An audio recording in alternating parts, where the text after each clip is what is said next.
Hello, everybody. We are just waiting for a few more people, hopefully that are registered, but we're gonna get started. Of course, you know that this is being recorded so that it will be on our YouTube channel later on. But good evening and welcome to the Birmingham Museum's talk on the basket traditions of the Great Lakes tribes.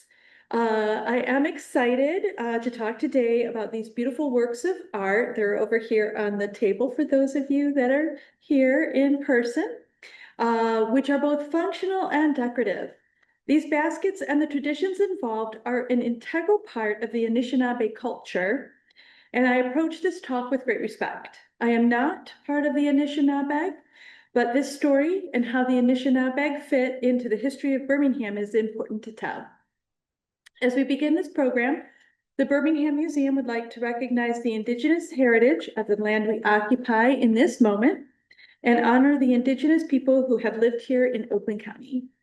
We invite you to join us in acknowledging the Anishinaabeg, the Odawa, the Ojibwa, and the Potawatomi, who occupied this land at the time of European settlement, and the Indigenous peoples who preceded them. Now, here.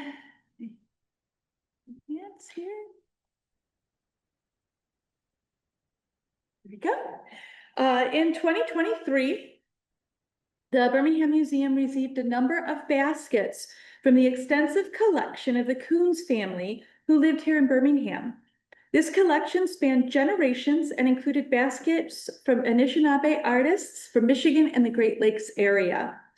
The collection came with an unpublished, partially completed manuscript by Marjorie Taylor Coons, and she described her involvement in growing a collection that had started with Eloise Coons, her mother-in-law. Marjorie wrote that Eloise told her, quote, "wonderful stories of summers at Pearl Beach near Algonac, when Anishinaabe women of Walpole Island would bring their baskets to show and trade," unquote. So tonight I will be talking about 4 specific baskets and why these baskets are important in understanding the basket traditions of the Great Lakes tribes. So most of the baskets that came to us in the donation are woven splint baskets made from the black ash tree. And inside several of these baskets were the names of the maker, sometimes with a place and date of purchase. We also had several quill work on birch bark baskets, but only one was signed by a maker. Several quill work on birch bark baskets, they having their names, we were able to find more information about the artists and thus better understand the basket. I decided to tell the stories of these 4 baskets and their makers as they represent all of the tribes in the Three Fires Council. So that is the Potawatomi, the Ojibwa or Chippewa, and the Odawa or Odawa. Many of the postcard images throughout the presentation were also part of the donation, which were collected across Michigan. So you'll see those postcards sprinkled throughout the presentation. Okay. So now before we dive into our 4 baskets, I want to give a little history on the importance of the baskets and the material used in these baskets. But first, I also want to recognize that this past September, I did have the privilege to meet Yvonne Walker-Keshik of the Little Traverse Bay Band of Odawa Indians and her daughter, Damon. I learned to make the little quill work box that's on the table over there in a class that they were teaching in Harbor Springs, Michigan. Now, Yvonne and Damon are well-known artists, and it was a great honor to learn from them. Yvonne is also a storyteller and told many stories while we worked over the 2 days. So along with talking about the baskets and the traditions, I will be talking about some of the stories to help explain why these baskets are so important to the Anishinaabe culture. But I am not a storyteller, and I will only be referencing the stories. To truly understand the power of storytelling, I do invite you or encourage you to listen to these stories by Anishinaabe storytellers. for there is great skill and artistry in conveying the knowledge of their ancestors to the next generation. You will also be seeing some Anishinaabe language and the spelling. The spelling is as diverse as the different tribes that make up the Anishinaabeg. I have tried to use local spelling where possible, and then from the Ojibwa People's Dictionary, which can be accessed online.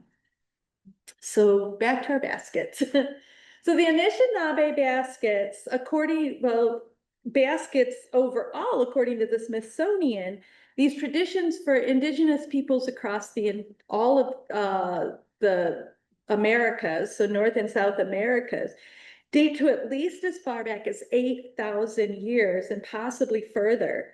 The best preserved baskets, of course, have been found in the Southwest due to the arid conditions, but baskets were made across all the nations and tribes, and they all hold significant spiritual and cultural value. Baskets are not just utilitarian, holding water, food, or babies. They also hold sacred items such as tobacco and cornmeal that are used in blessings and ceremonies. Baskets are given at birth, weddings, and funerals, and the giving of a basket is often accompanied by sacred stories, which reinforce the beliefs and culture of the tribe. Specific patterns woven into these baskets hold deep symbolism, and these baskets can tell stories about the lives, the identities, and even the geographic locations of those who made and used them. Baskets are made from local resources, such as the black ash tree and sweetgrass here in the Northeast, pine needles and wicker in the Southeast, spruce root and cedar bark in the Northwest, and yucca and sumac in the Southwest. Now, these are just a few examples of the materials used across North America.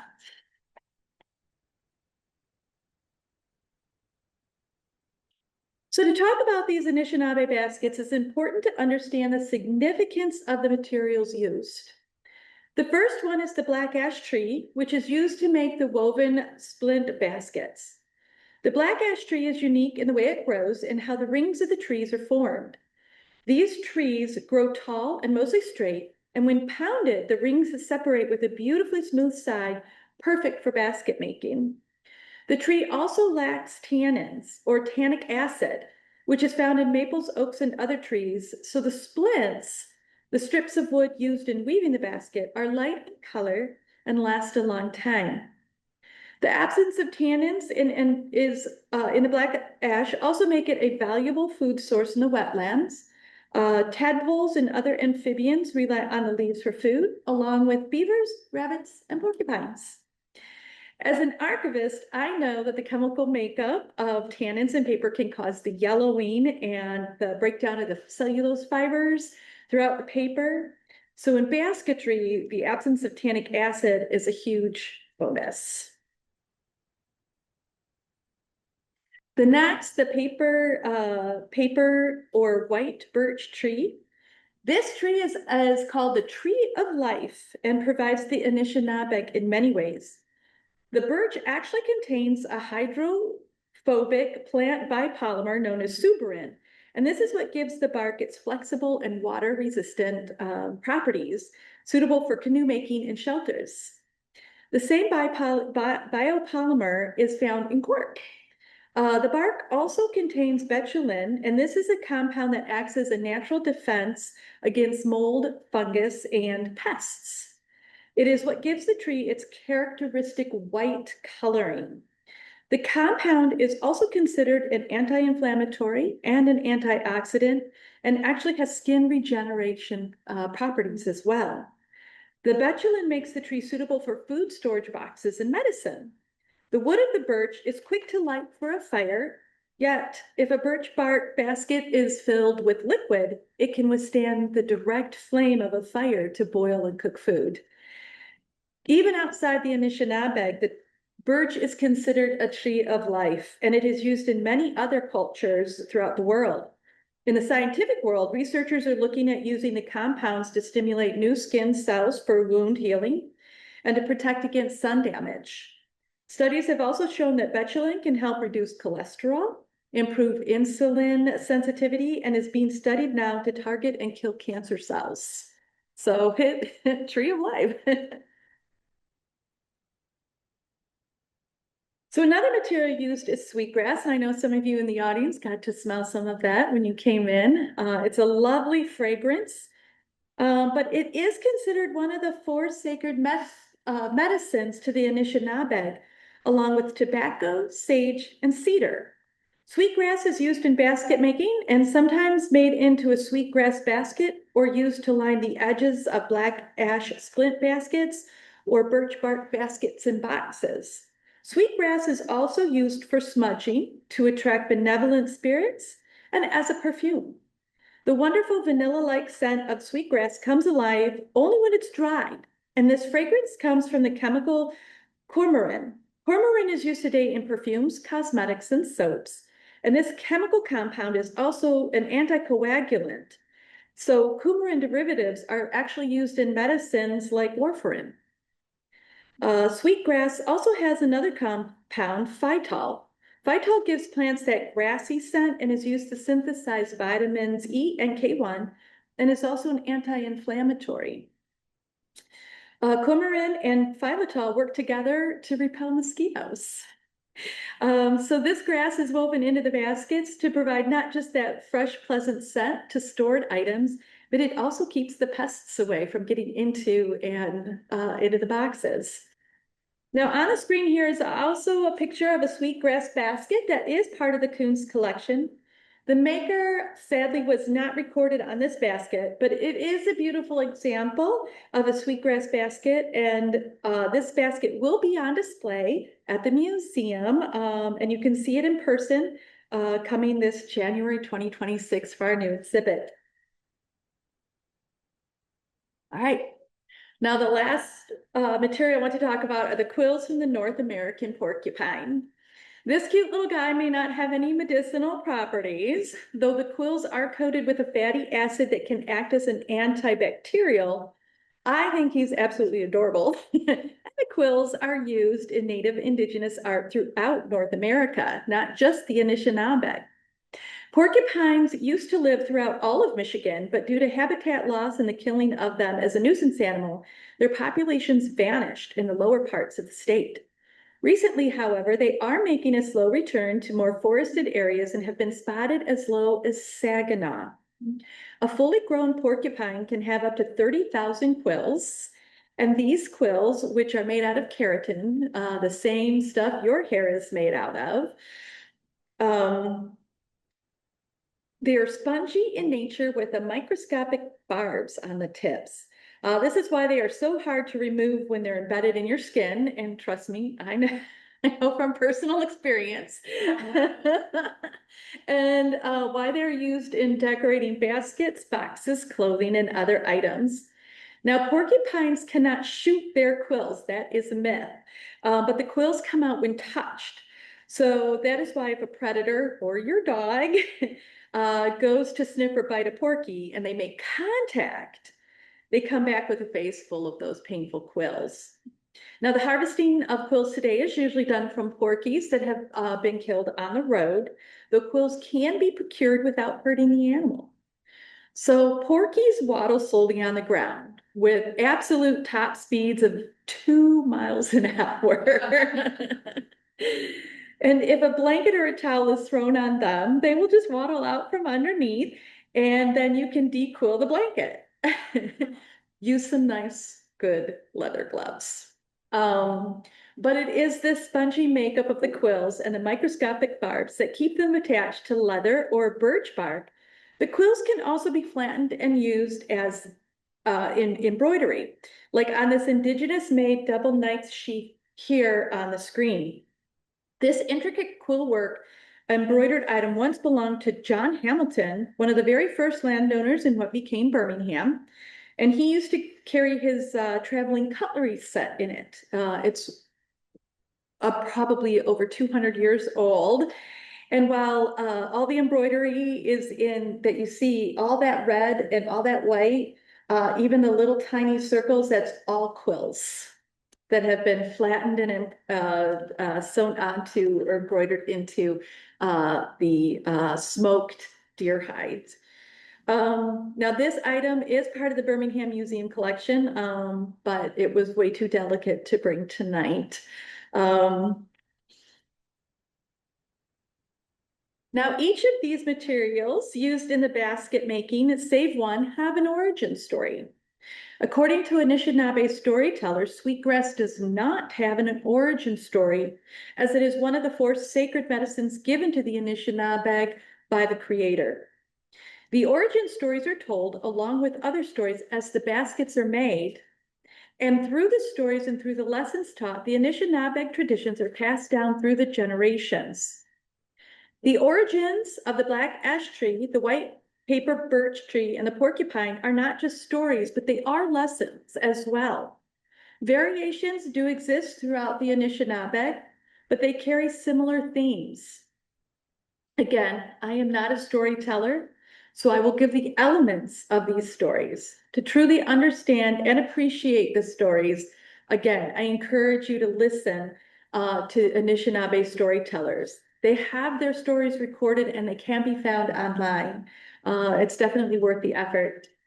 So the Black Ash stories are about an elder chief, Chief Black Elk, who worried about his people, how they could learn patience and to provide for themselves after his death. The story explains how the Creator gave Black Elk a vision of how his ashes, after his death, buried in a sacred spot, would grow the first black ash tree.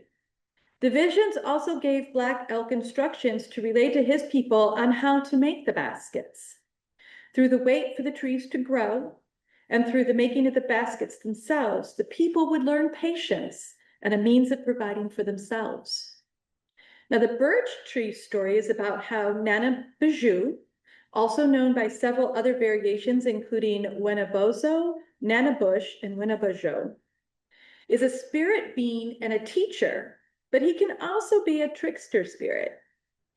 So Nana Bijou is offered shelter by the birch tree after he runs away from the Thunderbird, who is throwing fire down upon him. There are variations to the story. One is that Nana Bijou goes to the Thunderbird nest to bring fire back for the people. And another version is where he is bringing back the feathers of the bird for the arrow. Well, the Thunderbird does not want Nana Bijou to give these items to the people. So in both the stories, the birch gives shelter to Nana Bijou and the Thunderbird throwing down fire trying to get to Nana Bijou gives the tree its distinctive black marks. Nana Bijou is saved from harm by the bark of the tree, and in return, he blesses the tree with the many gifts for his people.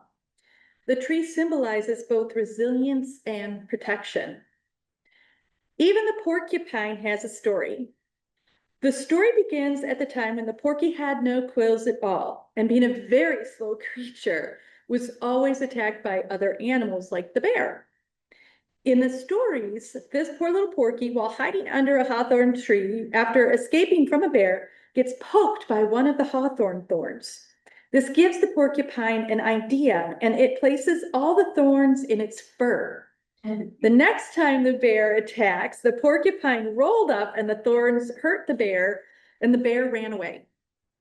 Now, after the bear runs away, this is where Nana Bijou comes into the story.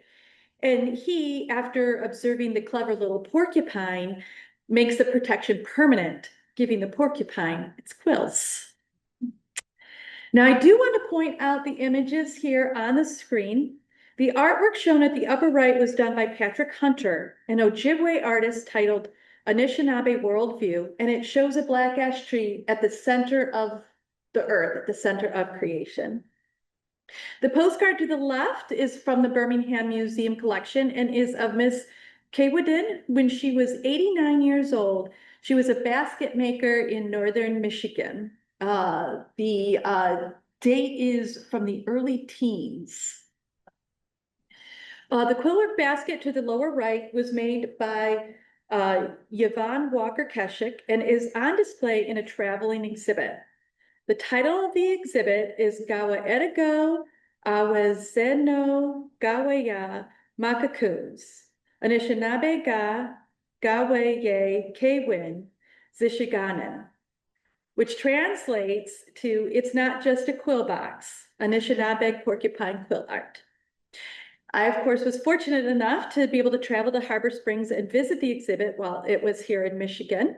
And of course, I told you at the beginning that I was able to meet Yvonne and her daughter, Damon.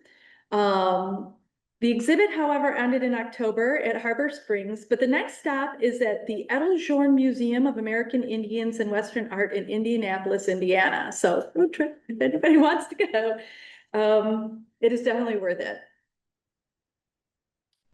So the first basket we're going to look at tonight is a market basket, and the card inside identified the maker as Mrs. Manitowash from Peshabas, and that it was made in 1980. This type of basket was made to be both utilitarian and fancy. So the colors here are obviously vibrant reds, yellows, and browns with natural accents at the top. It was made with black ash splints and most likely modern dyes. Now, the dyes used traditionally were made of plants such as goldenrod for the yellows, chokeberries for the red, and sumac and black walnuts for the dark browns and blacks. Of course, these natural dyes fade faster than chemical dyes, and many basket makers moved towards the chemical dyes throughout the 20th century. But there is a move back today to more traditional dyes in several of the Northeast communities. Now, baskets like these were certainly made to catch the eye of a collector or a souvenir hunter, but it is also functional. During the late 19th and early to mid 20th centuries, Indigenous women took these types of beautiful yet functional baskets door to door for sale. Basket sales were important to the families of these women, as it was one of the very few ways Indigenous people could earn money. Basket makers were aware that the colors and the styles, especially the fancy worked curlicues that you see, were popular with European women who were conscious of the Victorian and Edwardian standards of the time. Though Mrs. Manitowash was creating baskets in the later half of the 20th century, these fancy and functional baskets were, and still are, very much sought after. This Emma Manitowash is most likely the Mrs. Manitowash on the note tucked inside the basket by the collector. So Emma Manitowash was referred to by that name in the Leelanau papers of the time, and though she had a sister, Emma was described in her obituary as a craftswoman of native arts and crafts. So there were two Manitowashes. It's like, which one was which? But her sister Alice was credited mostly with woodworking and with furniture making. So she too was a craftswoman, but was completely different crafts. Emma also actually had a quilt on display at the Smithsonian while she was still alive. So now Mrs. Manitowash lived in Peshabas in Leelanau County, right on the Grand Traverse Bay by Sutton's Bay, and was an active member of the Grand Traverse Bay of Odawa and Chippewa, Anishinaabeg Nation. Today, Peshabas is a location of the Ayawing Museum and Cultural Center, which was opened in 2009 by the Grand Traverse Bay of Odawa and Chippewa to serve as a heritage and cultural center for the Anishinaabe. So another road trip. I'm giving you all kinds of road trips here. Now, the second basket for today is a small trinket basket made by Gladys Pigeon Sands. This little basket may be small, but its size speaks volumes for the skill of the artist.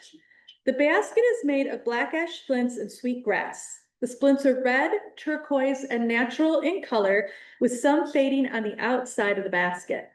This little basket was found inside another basket, protecting it from UV rays that fade natural dyes. So it is hard to determine without destructive testing if the dyes are natural or chemical.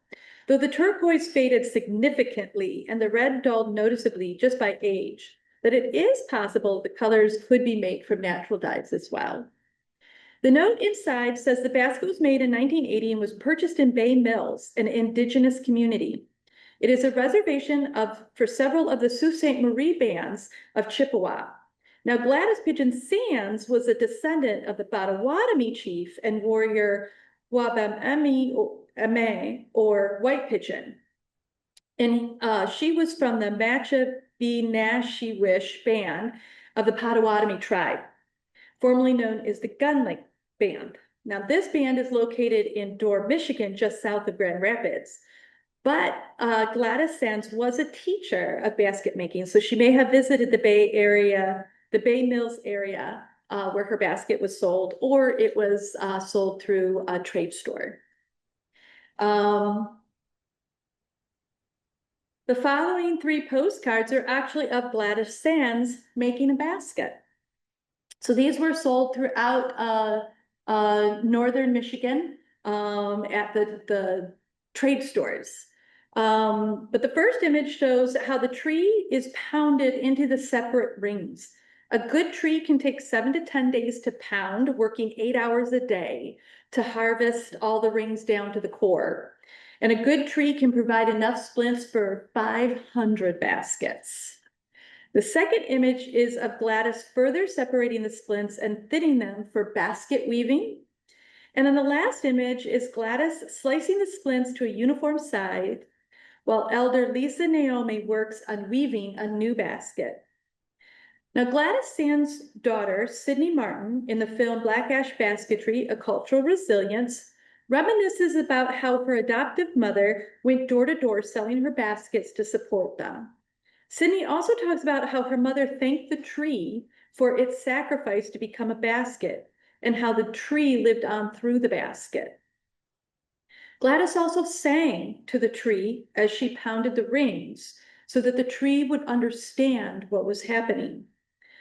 When making her basket, Gladys, who loved animals, would put a strand of fur or a feather in the weaving so that the animal spirit lived with the tree's spirit. So in this, each of these baskets that you see here today are the continuation of life, and perhaps the spirit of a favorite pet as well. Now, Gladys Sands was born in 1906, and as her family describes, was a survivor of the Mount Pleasant and Haskell Indian boarding schools. The family calls her a survivor because these boarding schools were set up across the United States and Canada in an effort to assimilate Native children into white culture. Children were forcibly removed from their families and sent to these boarding schools where they were not allowed to speak their language. They were not allowed to follow their customs or even practice their religion. They were stripped of all of their personal items and forced to cut their hair and wear school uniforms. If they were caught talking in their own language or practicing any of their customs, they were punished with beatings and not allowed to see their families. The parents and children had no choice in whether to go. It was mandatory. Much of the indigenous culture was destroyed and languages were forgotten. The last of the schools was closed in 1983. Now, for decades, the worst of the damage was hidden, but new information has recently come to light.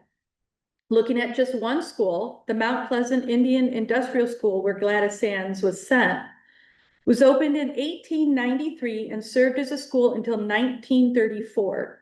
Children from Michigan and as far away as Alaska, Minnesota, Wisconsin, and New York were separated from their families and shipped to Mount Pleasant, where they were forced to live in the dormitories and attend classes designed to erase their heritage. Over the decades it operated, the school only recorded 5 student deaths. But after it closed and in the 2000s as a mental health institute, the Saginaw Chippewa Indian Tribe and the Sebewing Center of Anishinaabeg Culture and Lifeways were able to recover records from the school that identified at least 227 children who died there, along with 2 burial grounds attached to the school. This was just one of 350 other boarding schools across the United States. Gladys Sands, despite her time in these schools, learned the tradition of basket making of the Potawatomi and used these skills to make a living for her family and to teach the next generation of basket makers. So that little basket right over there speaks not only of the artistry of the maker, but of the resilience of the Anishinaabeg as a whole to carry forth their culture despite the US and Canadian government's efforts to erase it. Now, the third basket that we're discussing tonight was made by Benjamin Chinos and was made around 1980 for the trade industry. This was known as a definite fancy basket and utilizes several techniques that separate it from a utilitarian basket.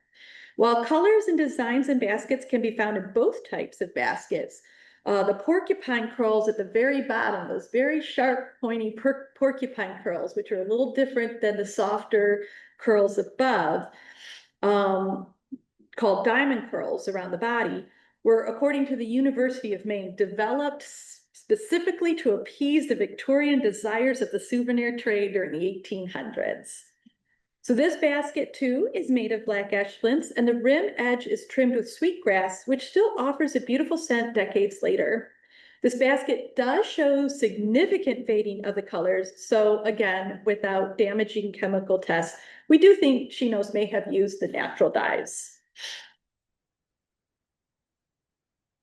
Now, Benjamin Chinos was born on Manitoulin Island, Canada, in 1940. Manitoulin Island is a sacred place to the Anishinaabeg and is named for an underwater cave by the town Manitouwaning, which sits on an inlet on the northeast of the island. The cave is said to be the home of Mishipishuan, the underwater panther or great lynx, a water serpent with cat-like features.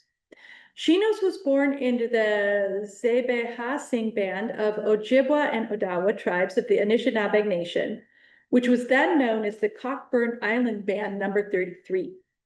He migrated to the US portion of Sault Ste. Marie in the Upper Peninsula of Michigan as a young man, or as a young child, and during the 1960s as a young man, served in the United States Coast Guard and was honorably discharged in 1969. While it is not clear when Chinos began making baskets, by the 1980s, his work was being used as examples of traditional basket weaving by several Anishinaabe tribes in museums throughout Michigan. Ben Chinos walked on in 2021 in Marquette, Michigan. Now, Manitoulin Island actually has an interesting connection to Birmingham. In 1807, the Treaty of Detroit set up 2 reservations for the local Potawatomi tribes in Southfield Township, including the Seguin-Siwin Reservation that sat between Franklin and Losser Roads and between 12 and 13 Mile Roads. You might know it as Bingham Farms today. In 1827, however, the Treaty of St. Joseph forced those living here in eastern Michigan west. And then in 1830, President Andrew Jackson began the forcible removal of indigenous populations to Kansas and Oklahoma. The Potawatomi tribe of Lower Michigan, all the tribes were to be removed to Sugar Creek Reservation in Kansas. Of the 6,000 to 7,000 people targeted for this forced removal, only about 1,200 made it. Many did just disappear into the woods and headed to northern tribes. The US government would send soldiers into the wilderness to capture those who escaped, but they were not very successful. It was the Potawatomis, they knew the woods and the forests in a way that US soldiers would never know.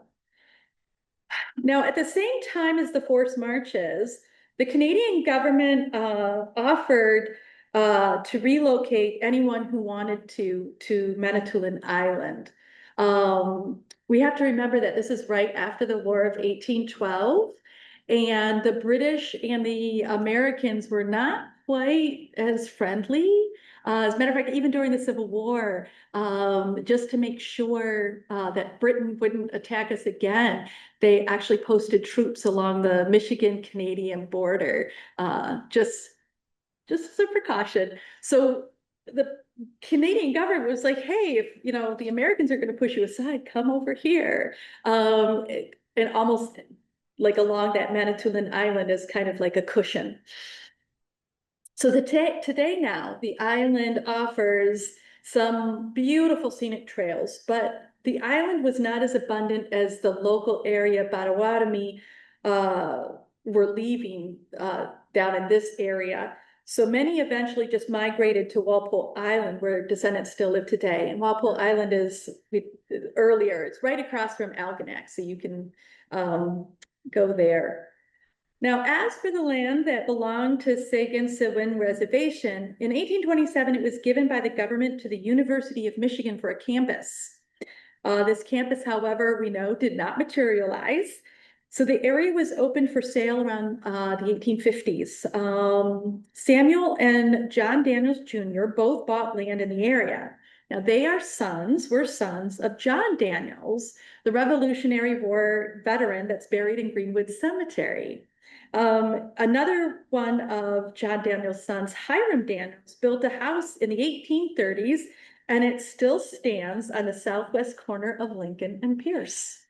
So you can see that house, I know. So it's a stretch, but there is a connection between Birmingham and Manitoulin Island. So what's been done, when would that have been built? 1836 approximately. Yeah. So now our fourth basket or box was made by another person from Manitoulin Island, Mame Migwans. Now she was born in Wigwamcong and moved to Gang when she married in 1944. She learned basket making from watching her mother and grandmother work, but it wasn't until her husband passed away in 1979 that she turned to quill work full time in order to help support her children and grandchildren. She made a name for herself as an innovative artist and for her interpretations of traditional imagery with her work displayed in museums worldwide. Yes, the British Museum has some of her work as well. Now, her work is distinctive for its use of second growth birch bark for the outer walls on her quill work boxes. Mame Migwan's work highlighted stories of the Anishinaabeg. The quillwork basket that we have here features a mikwok, two beavers. The beavers are an important figure in origin stories, and according to the story of Nanabush and the Great Beaver, as told by Lenore Kishig of the YouTube series Saw King Anishinaabeg King, the beaver is responsible for the formation of the islands along the Georgian Bay, including Manitoulin Island. So the story is about Nanabush and his grandmother Nokomis, who are tracking the giant beaver across Lake Superior. The two figure out the location of the beaver because the giant beaver built a dam all the way across that caused the waters of the lake to rise. So he dammed up Lake Superior. Nanabush goes off to find the beaver, but Nokomis, his grandmother, accidentally runs into the beaver and catches it by the tail. Now, the only way the beaver can escape is by destroying its dam and causing a flood. In the story, it is this flood that changes the land, and the islands of Georgian Bay were formed.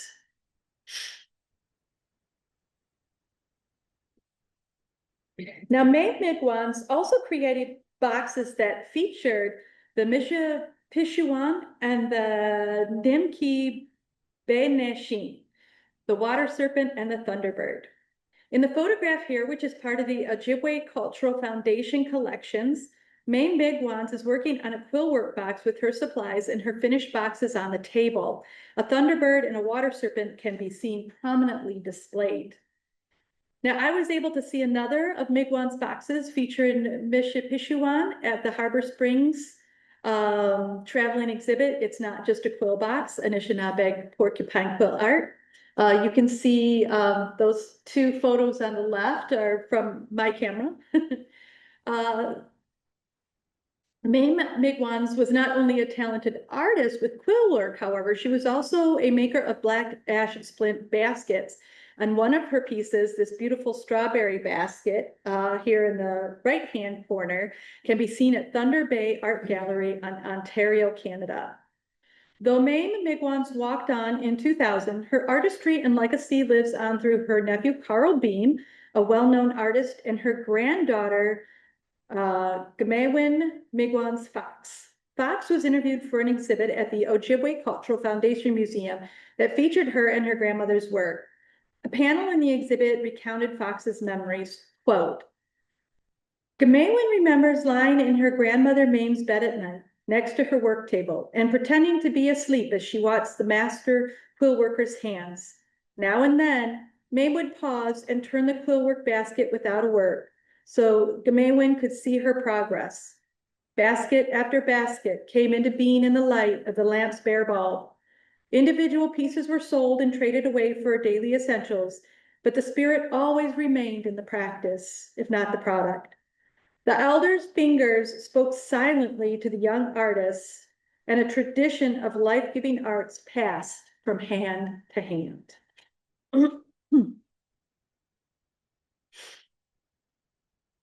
So the traditions of basket making survived through the many efforts of government policies to erase the indigenous cultures.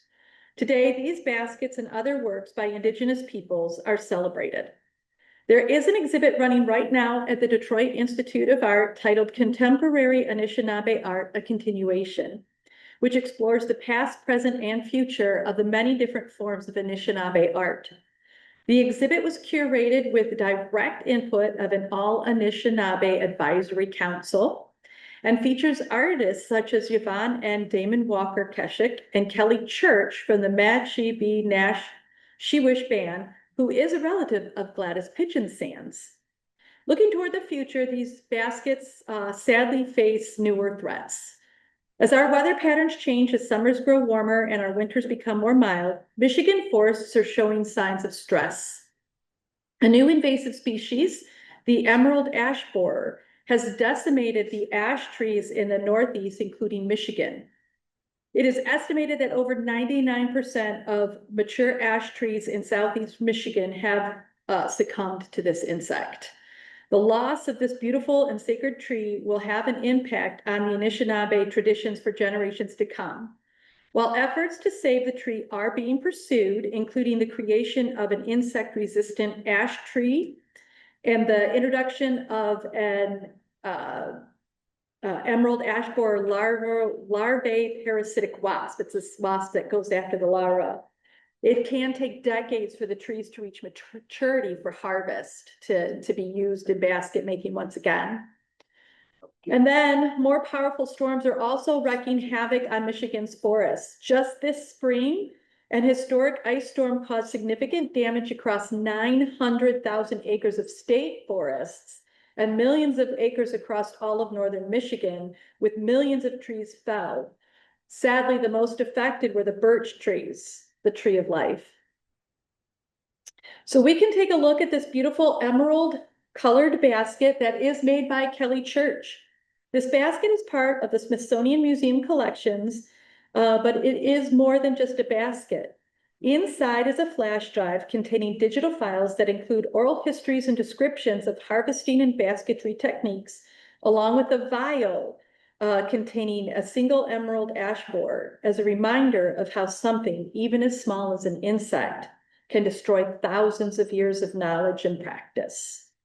This basket, known as a carrier of culture, represents not just Church's skills as an artist, but represents the deep knowledge of the natural world and the environment where the Anishinaabe have cultivated and harvested local materials for centuries, including the materials for this basket and all the ones that we have examined tonight. Now, Kelly Church and other artists are also looking for ways to carry on their traditions. An example of how this can be done, Church has made this basket using all the traditional methods, but with a very interesting material. It is recycled vinyl window blinds. According to Church, she created this piece in response to the deadly effects of the emerald ash borer. She used the recycled vinyl blinds decorated with black and white images of traditional basket makers to show a future in which the traditional materials of black ash basketry are no longer available. So we're coming to a close, but if you want to learn more about black ash basketry, how it is made from selecting the tree all the way to the finished product, and what we too can do to help with conservation and steps to mitigate the damage of the emerald ash borer. There's an excellent video here called the Black Ash Basketry, where you can join the pigeon family of Gladys Pigeon Sands, and learn about their connection to these ancient traditions. There is a link to the YouTube video on our website under our virtual exhibits, Birmingham Museum Anishinaabeg Basket Collection. So you can click it there. It is really easy though to find. Just if you type in Black Ash Basketry, a story of cultural resilience, it's the first thing that pops up. So, so we are at the end. And if you want to explore more about our baskets and Birmingham's past, you're definitely invited to come visit our upcoming exhibit celebrating Birmingham history.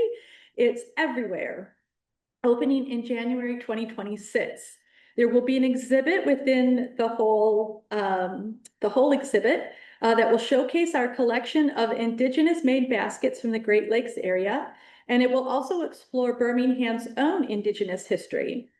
The exhibit is a collaboration with the Leelanau Historical Society and Museum and the Michigan State University team. So we've been working with several team members from there. But I also encourage you, of course, to visit the DIA exhibit on contemporary Anishinaabe art, another field trip. I keep throwing field trips at y'all. But for a wonderful another field trip, you can visit the Harbor Springs Museum. They actually have two beautiful collections of quillwork art on permanent display. One of them is the 20th century made quillwork in the main museum, and then across the street at the Andrew J. Blackbird Museum, they have an extraordinary collection of older quillwork items dating back into the 19th century. And even though the traveling exhibit, it's not just a quill box, it's now in Indiana, it is again worth the trip. And I'm going to open up for questions after I invite those who've joined us physically to come up and take a look at the 4 baskets that we've talked about. The 4 I presented here tonight are artifacts and for display only, so they don't touch. But I do have quite a few examples on the other side that you can pick up and examine. The little tiny quill work box that I made with Yvonne and Damon Walker Kashik is there. And I invite you to smell the sweetgrass. It's definitely worth it. All right, so now do I have any questions? Eastern half of the Upper Peninsula, what tribe is that? The Ojibwa. the eastern half. So there are it's Anishinaabe. There's the Grand Traverse Bay, but those are the Chippewa and Odawa. Most of it is both in that area because the Potawatomi were more lower Michigan. So, but you have different tribes. I was just curious because I had a client that was 100% Chippewa. She said their tribe was from the Eastern, yeah. I said something about that and she goes, "Oh, that's where our tribe's at." Oh, okay. I think she was they call them shaman or something like that. Oh. She was giving a lot of advice to a lot of people. Okay. All right. I'm sorry? The slideshow is finished. Okay. Make sure that I just couldn't hear anything downstairs. It was being. Oh, okay. I hope people can hear. Oh, no. Oh, okay. Oh, Yes. are those leaves like one continuous piece of bark? They're like 20 feet long or something? For The basket. Oh, for the baskets. I'm not sure how, I mean, when I was watching the movie, on the continuation, they were like standing on this log and it was really long. Yeah, and they pound it and they just pound it and you see them splitting them. So some of the curls I've seen are, So they can make those kind of like really fine loops. yeah, And yeah. without being underwater or something? Well, you do have to soften, Soften. yeah, soften them up. mountain range, and what they're doing is they're taking the soft. Yeah. Actually on a tree off, it would be called some, no, but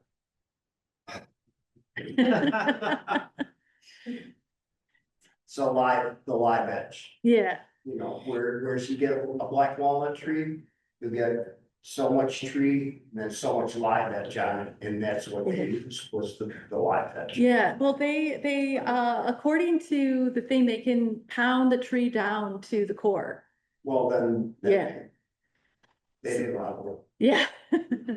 Yes, So a couple of the artists you mentioned were male. yes. Did you say, is it mostly a feminine pursuit to be an artist of baskets? Or Not that's it, necessarily? that's not necessarily, because Yvonne's son, is also an artist. And she, when I was taking the class with her, she was joking that she taught her husband how to do quill work. And she was, he actually, his very first one, that he sold internationally was sold before she sold her first one internationally. And she was like, you know, come on now. But she was very proud of him.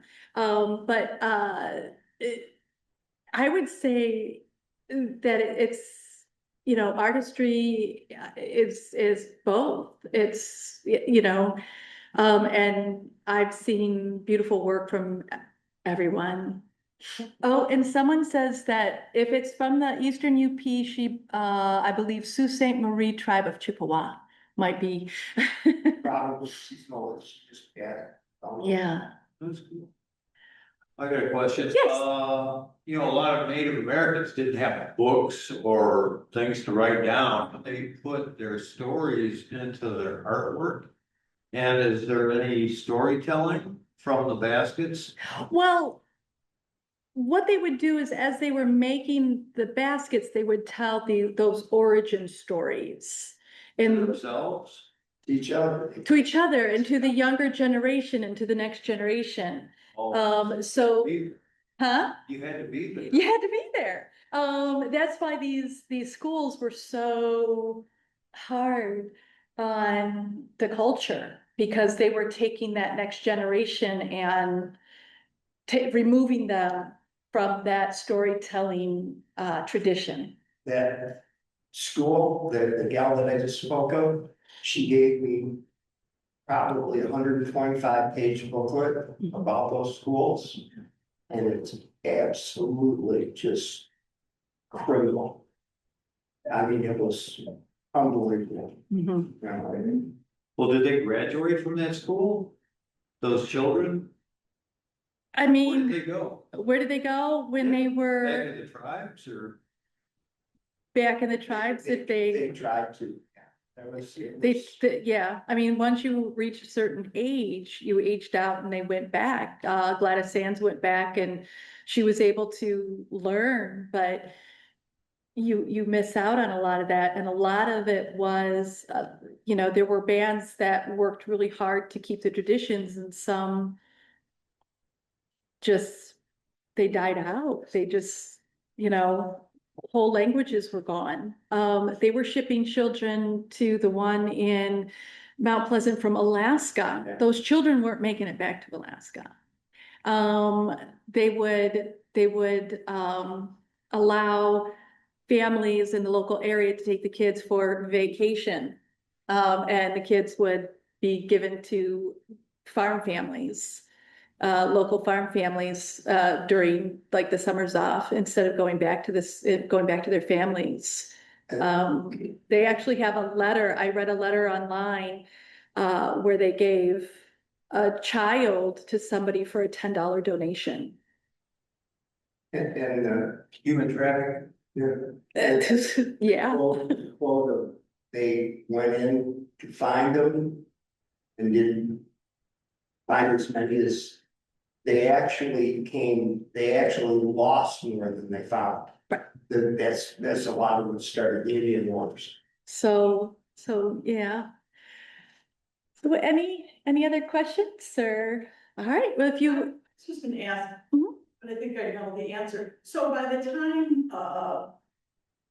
you know, they came up the Saginaw Trail and they inhabited Birmingham. Uh-huh. I mean, those Indians had already obviously been familiar with like dealing or trading with the people in Detroit. So they were, I mean, they were familiar with the Europeans that were coming out. Were there any though actual Indian wars that happened in this area? Or by that time, were they so familiar with the Europeans, they were already So there, resigned to the fact that, you know, the land was being taken? it's really, it's really hard to, in Birmingham itself, nothing that we have found. There would be skirmishes, in like the Dearborn area. Obviously there were, issues in Detroit, with, you had Pontiac and, you know, Tecumseh.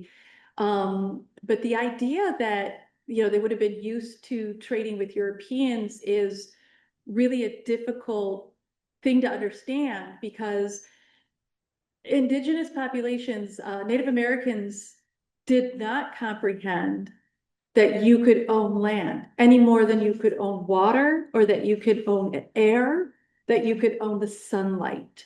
So when they're like signing the treaties and the US government is giving them money, they're seeing it as gifts for the shared use of the land. They were not seeing it as like, okay, you can own it to chop it up and sell it again. It wasn't a concept. And even though, you know, we're like, well, they should have known by this time, it's like, but it wasn't a concept. It just, you can't. It'd be like if somebody were to come and say, well, we own the air, you can't breathe it. We'd be like, how can you say I can't breathe? Yeah, so, but in the Birmingham area, not that we have discovered, we don't have any, information on that. There was a lot of interaction with the indigenous people, all of Mount Clemens and Utica Lake. Man, my family, we go back in the very early 1800s around here. And I've heard stories throughout time, you know, my great aunt, she was like 99 when she died, and she told us of stories that her father told her Uh-huh. that her father, and she goes, just like the Indians, you know, I mean, Yep, storytelling. passed down through. Yeah, Now, the question is, Mhm. how much does the story vary right. generation to generation? It's interesting that stories can actually vary by the same person from the time that they're 5 to the time that they're 85, because we have a first person written account by Cornelia Hunter Smith, who was the niece of John West Hunter, the first landowner here in Birmingham. She was born in 1823, and she talks about going to Chicago, and being the only white family in Chicago in like 1828. But we know by census records that there was over 300 white families there. So she's remembering something so long ago that she, you know, I'm not saying that she lied about her story, but that's what she remembered. So when we do look at stories like that, we try and look at what was said, and then what historical documents can either support or maybe not necessarily contradict, but maybe give us a little more light into what they were actually experiencing. I got 1,100 pages of family tree when my uncle died, and the cemetery at 12 Mile in Rochester and Main Street, Mhm. my great grandparents gave the first 3 acres their daughter that died in 1815, or no, 1822, but the first grave of our family in there is in 1815. Oh, wow. So, I mean, it's, you know, the story, I always heard the story, oh yeah, they gave it to them in 1826, so there already been somebody buried there for 10 years, 11 years. You know? Yeah. But everything gets distorted by that. My great aunt Lori, she was 99, and she told me that they actually did trading with the indigenous people for like melons especially must not. They were a prized, fruit to them. But I don't know much more than. Yeah. So, when you get to the 99 stories Yeah. are kind of short. Yeah. All right. Any other questions? It is 8 o'clock and I know the library is